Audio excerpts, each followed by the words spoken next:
In light of what is happening in Bilad Ash-Sham, I thought that one of the things that I should do is to discuss some of the hadith, some of the traditions that are going around that we should be aware of with regards to the modern realities. That is because when it comes to the signs of the Day of Judgment, Bilad Ash-Sham, or this area of Syria, it plays a very vital role. And there are many traditions about Bilad Ash-Sham. And today we will be discussing not the authentic ones, but some of the ones that are very weak or fabricated, but are very common on the internet.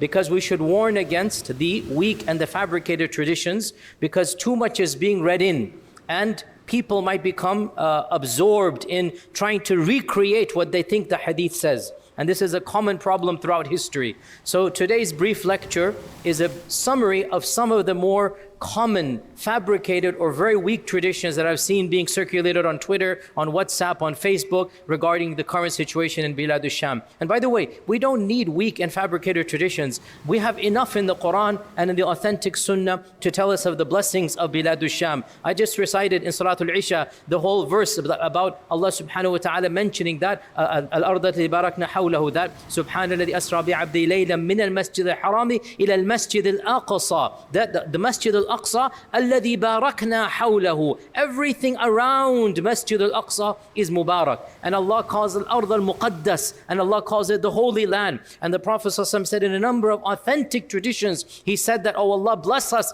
in our Bilad Ash-Sham, bless us in our Bilad Ash-Sham, barik lana fi shamina. And he said this when Bilad Ash-Sham wasn't under Muslim control, it was under Roman control. And he said this is supposed to belong to us because this is where the prophets walk, this is the Holy Land, it belongs to us. So we don't need weak and fabricated traditions, and yet we find them commonly circulating amongst the masses. Now, before I get to one or two examples, very brief introduction. I know I've spoken about this a lot of times, but still, a quick, very quick refresher course. Why are there so many, weak and fabricated traditions? We need to understand the science of hadith is a very different science than any other science known to mankind. It is a unique science to the Muslim Ummah. No other tradition invented a tradition or a science like the sciences of hadith. There is the unanimous consensus of the scholars of Islam that the sciences of hadith are one of the unique contributions to human civilization that only Muslims have done. Jews did not have it, Christians did not have it. They didn't have a mechanism to sift what their prophet said, the good from the bad, the weak from the authentic. They had no mechanism, and we see this reality. As for us, from the time of the Sahaba Tabi'un, from the earliest of times, Muslims understood that we need to figure out how to separate what the Prophet ﷺ actually said from what is being attributed to him. Why? Because the Quran was compiled in the life of the Prophet ﷺ, and within a year after he passed away, Abu Bakr as-Siddiq radiallahu anhu made the official copy of the Quran from Fatiha to Nas. As for hadith, hadith was organic. Hadith was not compiled in a book because it was not possible to compile in a book. Because the Prophet ﷺ spoke for 23 years. Sahaba heard him throughout his life. And so as the Sahaba spread, the knowledge of what they heard also spread. So you had Sahaba spreading a hadith where they went. But along with the Sahaba spreading what the Prophet ﷺ said, you had people fabricating. You had people who wanted to, figure out a mechanism to justify their theological deviation, their political deviation, or their own interpretation. And they made up statements attributing it to the Prophet ﷺ. Along with this, you had another factor, and that is the normal reality of faulty memory. Can you imagine a simple example? If all of your family came together and began recollecting memories of your great-grandparents, let's say the legends that came down, right? For sure, all of your, cousins, second cousins would have some stories exactly the same. And then within yourselves, you'll have a little bit of difference. And then maybe one person will have a completely unique story. Maybe he messed up, he got it from another source, and he attributed it to your great-grandfather by an accidental mistake. It wasn't fabrication. Same thing happened with the hadith of the Prophet ﷺ, where you had intentional fabrication, and then you had faulty memories, people who don't know that well. And then you had the huffaz, the mutqinin, the scholars of hadith. So a science was developed called the science of hadith. And slowly but surely there was a sifting that took place. And just to give you a simple example, a lot of people don't understand how difficult and how complex this science is. This was the course of my undergraduate study when I was studying in Medina. There was an entire college called the College of Hadith, and that's what it specializes in. Over 650 original books exist about hadith. Not 650. It is a massive encyclopedic enterprise. Scholars from the first generation and second generation all the way to the fifth generation, they are compiling original books of hadith. It's not just Bukhari and Muslim. You know Bukhari and Muslim because they're the best. In fact, over 600 books have been written in Islamic history attempting to compile hadith. The most famous of the earliest one is, of course, Imam Malik's Muwatta. Look at the date. Imam Malik died 179. So Imam Malik's Muwatta, 179. And then of the latest books, for example, the Mustadrak of Al-Hakim or the Sunan of Al-Bayhaqi, 458 Hijrah. So from 179 to 450, that's not the end. There's even some written in the beginning of the 500s, which is giving you one of the famous books written. Al-Bayhaqi, you hear it? He died 458. Imagine 458 to 179, 300 years difference, right? From the first to the last. Between the two, geographic regions, you had scholars in Yemen, you had scholars in Samarkand, you had scholars in Egypt, you had scholars in Mecca and Medina, you had scholars around the world, each one of them compiling. Now you have a large corpus of books, and you have to sift through them. And our scholars categorize these books. That's why out of these 600 plus books, 6 of them became more famous. They were considered to be the more authentic. And of these 6, 2 are the most authentic by pretty much unanimous consensus because their criterion or the strictest, that is Bukhari and Muslim. Now, long story short, I'm not going to teach obviously the sciences of hadith, but I will give you the reality, the end result. I'm going to give you the end result. How do you know if a hadith is authentic or not? The same way, how do you know which position of fiqh to follow? You have to ask the person whom you trust. That's all. There is no other way to do this. It's not your area of expertise, so you have to go to somebody whom you trust. And understandably, just like in any discipline, you're going to find a spectrum of opinion. Therefore, don't be surprised if a certain preacher or a speaker gives a hadith and says, oh, this is a good hadith, it's an authentic hadith. Another preacher says, no, this is not an authentic hadith. Such is the reality of hadith sciences. Don't be surprised. And one very important point to note, if somebody believes a hadith is weak because of a technical reason, this person is not rejecting what the Prophet ﷺ said. That's absolutely incorrect. The person is saying, I don't believe the Prophet ﷺ said it. There's a big difference between the two, right? One scholar might say, this hadith is authentic. Another scholar says, no, I looked at this chain and I think this is weak. It's a technical ikhtilaf. So to reject a hadith because you think it is weak is not a rejection of what the Prophet ﷺ said. It's a rejection of him having said it. You see the difference between the two, right? And so please be careful of this distinction. Now with that very long introduction, understand another point. Imam Ahmad famously remarked, there are 3 genres, the bulk of traditions are false in them. There are 3 areas, the bulk of what is narrated by the people, and Imam Ahmad, he's speaking around 250, 240 Hijrah. Imam Ahmad is speaking in the middle of the 3rd century. Imam Ahmad says, there are 3 areas, the bulk of what the people narrate, it's not authentic. One of them, tafsir, another of them, maghazi, and the third of them, the signs of the Day of Judgment, which is our topic today. Imam Ahmad himself said, most of what the people say about what's going to happen and this is going to happen, this is not authentic. He realizes because this is where imagination, comes in. This is where people want to speak a lot about. So we have to be very careful when it comes to these types of traditions. Now, as I said, today I want to mention 1 or 2 very infamous, weak or very weak narrations about what is happening in Ash-Sham. The first of them, and again, because there are many authentic, and I mentioned some of them, and there's another khutbah I gave a few years ago, the blessings of Syria when the revolution happened. I gave a khutbah about the blessings of Syria. I mentioned many of the authentic traditions. Today, I want to mention 1 or 2 of the most infamous, inauthentic ones that I see circulating. So the first of them I want to mention is the infamous narration that is reported in a number of traditions. Now again, pause here. The scholars of the past did not have a problem narrating a weak tradition with its chain, because they're telling you that this is a weak chain. They're preaching and teaching to specialists. So Imam Ahmad ibn Hanbal, he has in his book many traditions that he himself considered weak. No problem. Because he did not say, I'm only going to compile the authentic ones. That's Bukhari.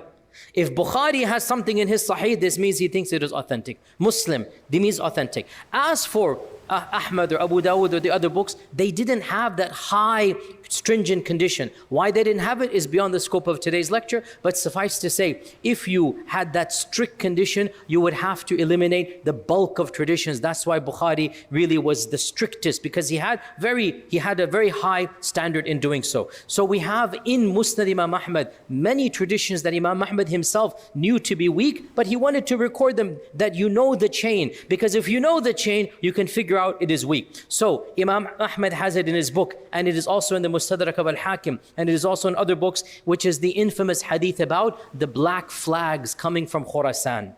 The black flags coming from Khurasan. Khurasan, of course, it is Transoxania, and it is these days, it is like Afghanistan and Samarkand and those regions. This is the land of Khurasan. So there's a famous hadith, allegedly, that our Prophet ﷺ allegedly said, this is a contested hadith, when you see the black flags coming from Khurasan, then go to those black flags, because in that army will be Khalifatullah al-Mahdi.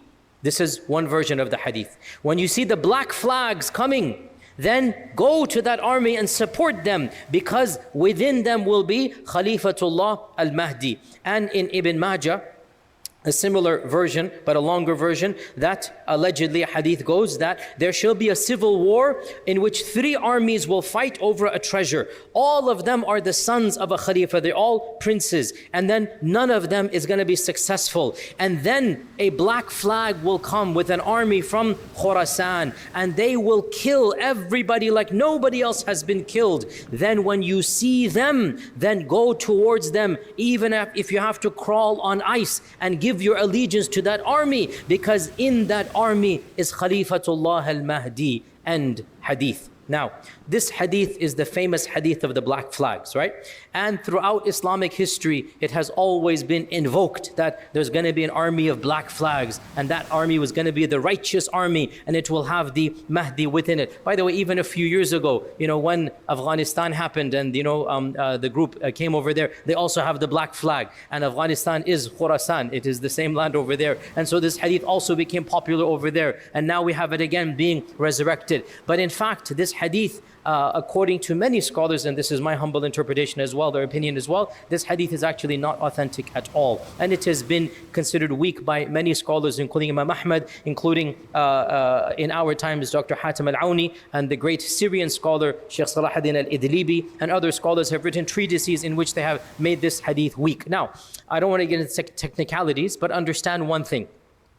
When the Abbasids revolted against the Umayyads, the Abbasids, when did they revolt? Which year did they revolt? Who knows the year in Hijrah? Quick quiz. When did the Abbasids revolt against the Umayyads? Quick quiz. Close, very close. So, within the 2nd century, so the middle part of the 2nd century, meaning from 147 to 150-51 in this era. This is 100 years before Bukhari, by the way, right? This is 100 years before Bukhari, 70 years before Imam Ahmad ibn Hanbal. So the Abbasids revolted against the Umayyads, right? Around 149 Hijrah was when it really began.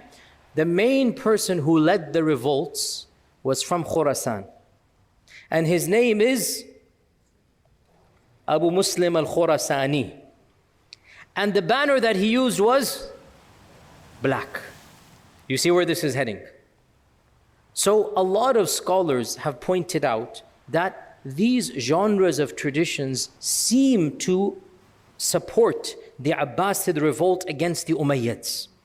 And that's why these versions of the hadith, none of them are found in Bukhari and Muslim. None of them are in the most authentic books. We find them in the tertiary collections, and some of them might have slightly weak, and so later scholars say, oh, this is slightly weak, this is slightly weak, this is slightly weak. Put together, it becomes Hasan.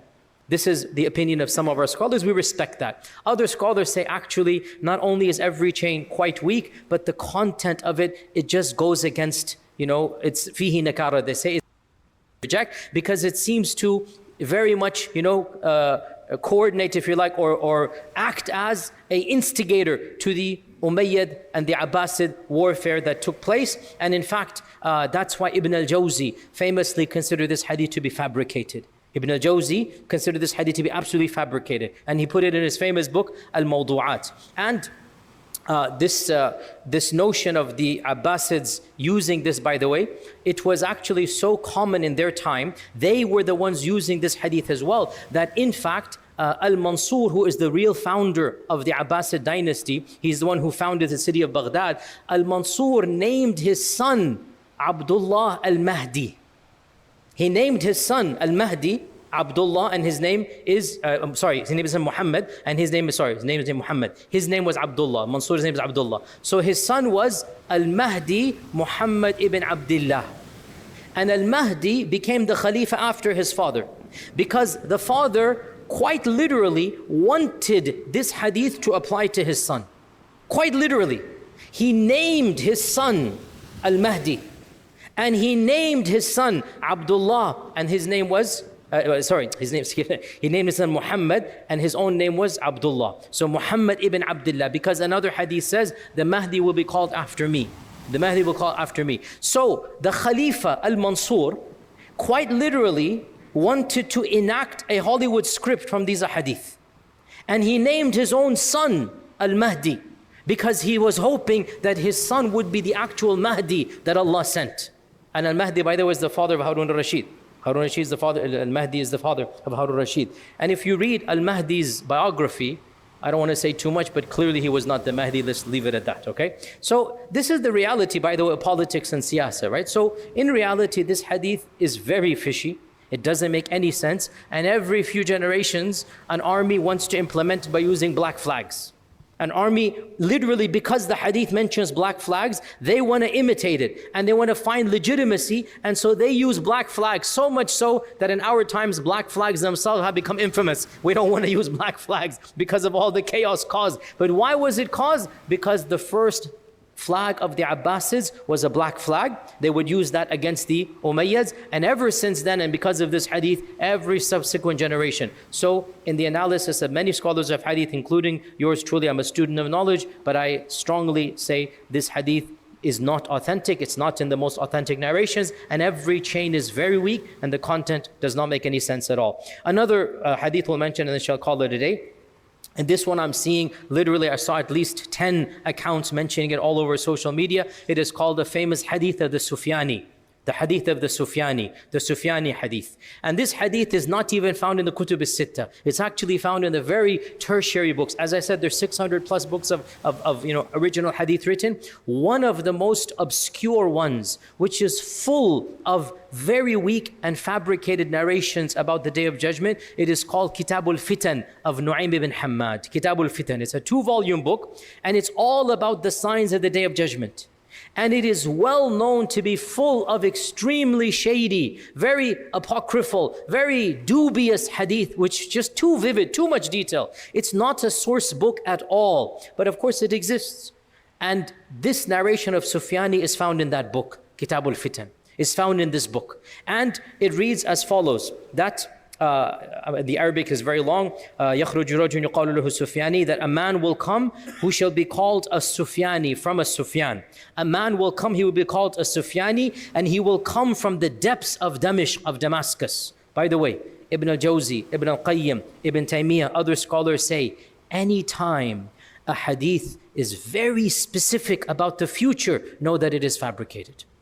One of the signs of fabrication is that it mentions names and dates and specific occurrences. Our Prophet didn't speak like that. He spoke in generalities about the signs of the Day of Judgment. So now you have, there are hadith that mention, in the year such and such this will happen. There are hadith that mention right now, from the land of Damascus, a man by the name of Sufyan will come out. it's not something that is normal in authentic hadith. These are signs that this hadith is, very fishy. So the hadith goes on, alleged hadith. A man will come from Damascus, from the depths of Damascus, by the name of Sufyan. The majority of his followers will be from the tribe of Kalb. He will kill everybody to the extent of ripping open the bellies of women and killing the unborn children. Then the tribe of Qais will gather against him, and he will kill all of them, leaving no one to be able to prevent the harm that he is doing. Then a man will come from my household, Ahl Bayt the Mahdi. A man will come from my household. He would rise in the district of Al-Harra, and the news will reach Al-Sufyani. He will send an army to confront him, but they will be defeated. Sufyani will then march with his own forces. Then when they reach a desert area by the name of Al-Bayda, Allah will cause the earth to swallow them, and none of the Sufyani army will survive except a few who will tell others what happened. End hadith. Now, this hadith is now being forwarded everywhere because I don't want to get too specific, but they're interpreting a certain person to be the Sufyani, another person to be the tribe of Kalb, another group to be the tribe of Qais, and everybody. So they literally read this hadith, they look at what is happening, and they start assigning like children playing games. You play this, you play this, you play this. And then they pretend this hadith is applying over here. This should never be done even with authentic traditions, much less weak and fabricated traditions. This should never be done even with authentic traditions. Our scholars unanimously say, never take something that you find even in authentic hadith and presume that an incident in your generation is exactly what the Prophet referred to. How do you know? Could be another generation. You may interpret, you may say maybe, but never categorically link. Because history has shown every few generations something happens, and great scholars link an authentic hadith with what happens. Turns out they were wrong. In fact, even the Sahaba, they thought that Dajjal was amongst them. And the next tabi'un, they thought another person Dajjal. And the next person, every few generations, somebody comes and says, oh, this Dajjal, Dajjal, Dajjal. Well, alhamdulillah, he has not yet come, and may we never live to see him. May we not ever see, that time that comes for. So never, ever apply even an authentic hadith to current events. How much more so when it is weak and fabricated? So this hadith talks about a figure known as Sufyani. What does Sufyani refer to? From the descendants of Sufyan, Abu Sufyan. And right then and there you realize something is fishy here, right? Because the Umayyads were despised by many groups of people, especially those who supported the Ahl al-Bayt. And so the notion is, not that I'm defending the Umayyads or criticizing, I'm just being factual right now. The Umayyads have a lot of good and they have a lot of bad as well. Just look at what they've done, a lot of good and a lot of bad. This is the reality, right? So I'm not defending, I'm not criticizing. I'm telling you factually, the Ahl al-Bayt, the supporters of the Ahl al-Bayt, the Shia to Ahl al-Bayt, they obviously did not like the Umayyads at all for many legitimate reasons. And so to say that there will be a civil war between a Sufyani and between an Ahl al-Bayt, automatically this is the reality of what was happening for the first 100 years of the Umayyad rule. Multiple civil wars between Hussein and radiallahu an and the Umayyads, and between Zayd and the Umayyads, and between so many times between so many of the Ahl al-Bayt and between the Umayyads. And then the Abbasids, I'll teach you a little bit of history, you should know this bit. The Abbasids, they double-crossed. They're politicians in the end of the day. The Abbasids allied with the Shia to Ahl al-Bayt.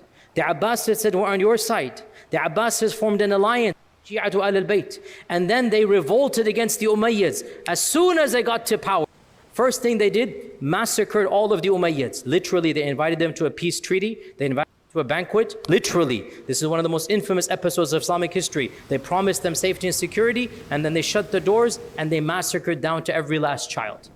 And then they massacred Abu Muslim al-Khurasani, their own general. Their own leader, they killed him because he was getting too powerful, too popular. And then they backstabbed the Shia to Ahl al-Bayt, whom they said that they would ally with. And they cut them off, imprisoned their imams, so on and so forth. This is politics. I'm not defending, I'm just telling you what happened. This is politics, right? So you can imagine in this, there were many battles that took place between the Sufyanids, i.e. the Umayyads, and between the Ahl al-Bayt. So to have a hadith that says there shall be a civil war between the Sufyanid and he's going to kill people in the worst manner, and then a Mahdi figure will come. I mean, you automatically see it doesn't make any sense. And like I said, hardly any scholar consider this to be an authentic hadith. So please don't forward the Sufyani hadith. It is definitely not an authentic hadith. One final point that I want to mention here. A lot of people have asked me for my opinions about the reality of what is happening right now in Bilad Ash-Sham. Listen, brothers and sisters, I love to talk about classical stuff. I love Islamic history. I love Aqidah. I love Seerah. I try my best to not get involved in political analysis because I firmly believe it's not the job of scholars to do so. And when we do so, detailed political analysis of current events, I think our mistakes probably are more than what is correct. And this is something I'm not saying. Ibn Khaldun very famously remarked this. Ibn Khaldun, go read his Muqaddimah. He has a chapter, go check this out. Chapter number 42. The chapter heading is called, "The majority of ulama are the furthest people from politics." This is the chapter heading. Ulama ab'adu nasi an siyasa. Literally he has this. He is making a remark here. The least qualified people to run political affairs. And I'm speaking as somebody who is inshallah part of the scholarly tradition. I've studied in that tradition. I love that tradition. And yet I warn ulama from getting involved in politics. I warn this and I try my best to implement it myself. Why? Ibn Khaldun remarks. And by the way, just for the advanced people in the audience here, subhanAllah. What did Plato say about the ideal ruler? Who knows? Plato, Aflatun. Plato said the ideal ruler is who? The philosopher, the Faylasuf, the Aqlani, the Rajul of Aql. Plato, in his theoretical mind, said the intellectual person should be the leader. Ibn Khaldun is the exact opposite. Ibn Khaldun is like, you should never put the intellectuals and the philosophical class and the ulama as leaders. And he says it in a polite way, but I will reinterpret. He says it very politely. He says that is because the ulama, they speak in generalities and they speak in idealistic language and they speak in, I'm going to say, he didn't say, utopic visions and dreams, right? And they don't actually get involved down to the nitty-gritty of real. So let ulama preach utopic ideals. We want to lift people up to those ideals. When ulama try to apply those ideals to the reality, they mess up big time. And we see this anytime a group of clerics think they will run the country, look at reality. And I say this with love and respect. I know my critics go berserk over this, but I can't change facts. Go look around you. Look around you. Wherever modern scholarship has taken over a country, look at what it has done. The very people start to, astaghfirullah, hate Islam, a'udhu billah. Because scholars don't understand. People are not qualified to be all the way up there. You have to start at the bottom. And that's why Ibn Khaldun points this out, that look, scholars are great for khutbahs and durus. Scholars are great to inspire, but scholars are not qualified to actually rule over. And that's why, look at Islamic history. Only in the time of Khulafa al-Rashidun. That's it. That's why they're Khulafa al-Rashidun. That's it. And even they could not, their people could not live up to their standards. That's why what happened. Even in the time of Ali radiallahu anhu, and he was who he was, the people could not live up to that. This is the reality, the disconnect between theory and reality. We see this, and with utmost respect, look at the Arab Spring. I don't want to get too blunt here, but everybody, look at your own countries. The good people who went into politics, where are they now? Where are they? I'm not being too explicit, but you know where I'm from? Look at what happened back there. And look at Egyptians, look at others as well. So my humble advice as a student of history to my brothers in Syria, and I know it's not going to reach them, but it's generic advice. Learn from the mistakes of the last 20 years, rather the last 1,400 years. Learn from history. Learn from history. Don't expect society to become ideal overnight. You have to give freedoms to everybody. We want religious folks to be religious. We want religious folks to be able to preach and teach. But in order for them to preach and teach, you cannot enforce a harsh version on other people. And therefore, levels of freedom for everybody is actually the lesser of two evils. And that's why in America and in Western lands, we can flourish the way we can flourish. This is the reality, the awkward reality that most people of a theoretical ilmi nature don't understand. Learn from history, understand. When you let others live, they will let you live. When you let others breathe, they will let you breathe as well. But when you try to enforce one very narrow version, whatever it might be, whether it's Ba'athism, whether it's harsh secularism, whether it is your version of Islamic law and the people don't want it, well then what happens, happens. So learn from history. My sincere advice to them is that the goal, we want religiosity to be something that is cherished. We want preachers and ulama to have the freedoms to preach and not be criminalized. And perhaps the only way to do that is to allow people a level of freedom that everybody can inshallah ta'ala accommodate. We make dua for our brothers and sisters in Syria. We make dua that Allah subhanahu wa ta'ala blesses them. We make dua that Allah subhanahu wa ta'ala provides safety and comfort for all of the people and allows them to be a role model for other Muslim nations around the world. Inshallah, we'll continue next week. Assalamu alaikum wa rahmatullahi wa barakatuh.